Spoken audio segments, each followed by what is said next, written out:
Today, we're going to delve into the irony that we are faced with in Uganda. The fact that we have leaders who wield influence and have the ability to change the nation.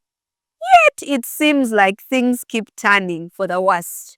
We keep jumping from the frying pan into the fire.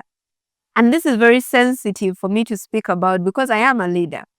I've held leadership positions before and I will hold leadership positions in the future. And I say this to clarify or emphasize that leaders are not perfect human beings. We have challenges just like you. We make mistakes just like you. And like I've said before, because our mistakes influence or impact people beyond ourselves, those decisions have bigger repercussions than they would a normal person. One of the things I've learned about leadership is that it doesn't change who you are, it simply magnifies and amplifies who you are. What this means is you don't magically become more empathetic, more caring, more reasonable, more vocal on social issues when you become a leader. Who you are and the issues that you're vocal about or not vocal about simply become magnified when you step into a leadership position. You don't magically start to care more about people when you become a mayor or an MP or even president. No. The extent to which you care about people, the extent to which you're empathetic is simply magnified when you become a leader. One of the things that is rampant as we gear up for the 2026 elections is violence. We've seen it in the news and everyone seems to have a shared perspective that this is wrong and it should stop. It's not humane for these people to be treated the way they are treated, for people to be beaten and brutalized. It's not right. And we all seem to think that it's not right. We believe that it's not right. But my question is, how come no one is doing anything about it? How come we, the leaders, are not doing anything about it? We keep saying it's not right, but nothing seems to be done about it. And it's like there's a fire burning in the country or the house is on fire. And everyone is shouting, bring the firefighters, who in this case are our leaders. And the firefighters arrive and rather than put out the fire, they join us on the sidelines shouting, put out the fire, put out the fire. And we are like, you're the leaders. Or in this case, now that I'm a leader as well, everyone is looking and saying, we are the leaders. They're looking at us and saying, we are the leaders. Why aren't we doing something about it? And I know we want to judge our leaders and hold them accountable, which is right. But before we point fingers at them, I want us to focus a little on the fingers that are pointing right back at us.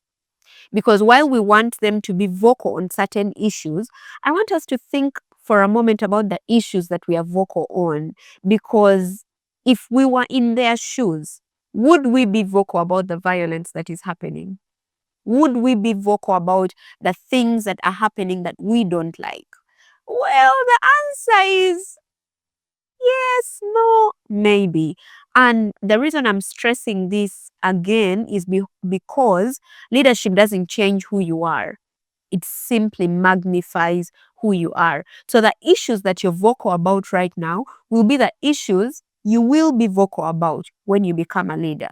So think about your space, your home, your workplace, your family. Are you vocal about the issues happening? Are you vocal about domestic violence? Or is it okay for spouses to hit each other, spouses to hit children? And it's none of our business. That's their family. That's their business, you know? Is it okay for people in your workplace, friends, colleagues, to be harassed in your workplace? You know, speaking up about it and you're saying, that's none of my business. I mean, I have a friend that usually says, "Sinze yabaleta kunsi." It's none of my business. That's your responsibility. Carry your cross, I'll carry mine. And that seems okay, right? It's not your business. Until the trouble is at your doorstep and it's you that is being harassed. It's you that is being violated. It's you that is being brutalized. Then you want us to stand up for you, right? But what would it take for us to actually stand up now and speak out against the injustices in our settings today, in our spaces, in our families, And the reason, again, that I am stressing this is because we will not magically become vocal about these issues when we get into leadership positions. You think you might become more vocal when you're the boss. No. What will most likely happen if you're not vocal about those issues now is you will be paying off victims and saying, shush, how much do you want to keep quiet? That's what you'll be doing if you're not vocal about those issues now.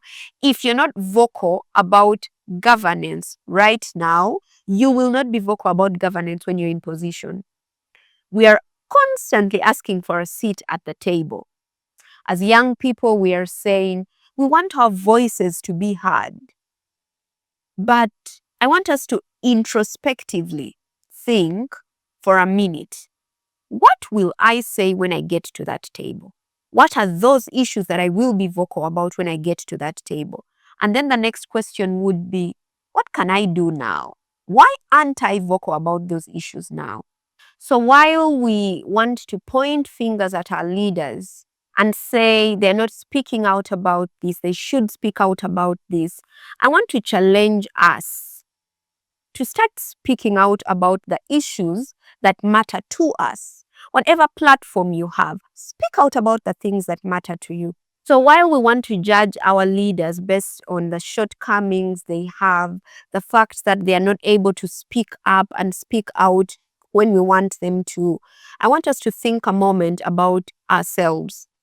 Can we challenge ourselves to start speaking up and speaking out about the issues that we face in our day-to-day lives, in our spaces, in our families? Can we speak out about the injustices? Can we stand up for the people that can't stand up for themselves? Because if we do it now, then you can rest assured we will do it with a bigger platform, with a bigger position. When we get the seats at the table, we'll still be doing the same thing.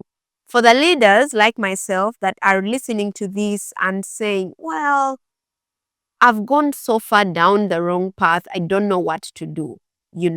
I've not spoken up about this. I feel guilty about this. It's not too late. It's not too late for me. It's not too late for you. I'm a leader and I'm also still growing. I have shortcomings as well. And what makes me is my ability to stand up every time I fall, not necessarily how many times I fall. So I'm going to share 3 tips that I've used. I've taught this to other people and they've used it and it has worked well for them to help them grow in leadership or change or become better versions of themselves. I learned this from Lisa Nichols and it has worked for me and I hope it's going to work for you as well. So at the end of every day, simply set out to complete these 3 sentences. 1, I'm proud of you for. And basically celebrate yourself for certain things that you've done right. And it doesn't matter how small it is. Celebrate yourself. What this does is it helps you stop living for the applause of everyone else and you become your biggest motivator. You clap for yourself when you need to and you're not sad or downcast because people don't notice your effort. You celebrate yourself. The second sentence is, I forgive you for. Now, for the things you've done wrong, whether it's a statement you made or anything really that you did wrong, you are able to let go of the guilt because you can't move forward if you don't forgive yourself first. So you're saying, I wish I'd done better. I didn't do better, but I forgive myself for doing this. What that means is you've also realized that you didn't do better or you didn't do well enough and you can do better. The third sentence is, I commit to you too. And after you've celebrated yourself and forgiven yourself, let go of the guilt, you're now able to commit to do something differently. Whether it's giving an apology, taking a step back, or moving forward with something, changing your mind about something, commit to do something differently. As you take these steps, committing to do something differently every single day, you will consequently grow into the leader that you desire to be, a leader that is a better version of who you are right now. And this doesn't work for leaders only. In your day-to-day life experiences, as you go about your day, take time to celebrate yourself, to forgive yourself, but most importantly, to commit to do better next time. As you do this, please remember that you're not doing this for me. You're doing this for you, not for anyone else, but for yourself, to be a better version of yourself, but also to be a better version of the kind of leader that the people that follow you deserve. And I'll end with this. Nothing changes if we don't change. The kind of leaders that we want, the kind of leaders that we want to be, are depending on the steps we are willing to take to change certain things about ourselves first and later on in the spaces around us. Now, I'd like to hear from you in the comments. Do you empathize with our leaders? Do you empathize with the fact that they are human, they make mistakes, and what practical steps can they take to do better as leaders? Are you a leader? Have you done worse and now you're doing better? What steps did you take to get there? Share with us and let's grow together.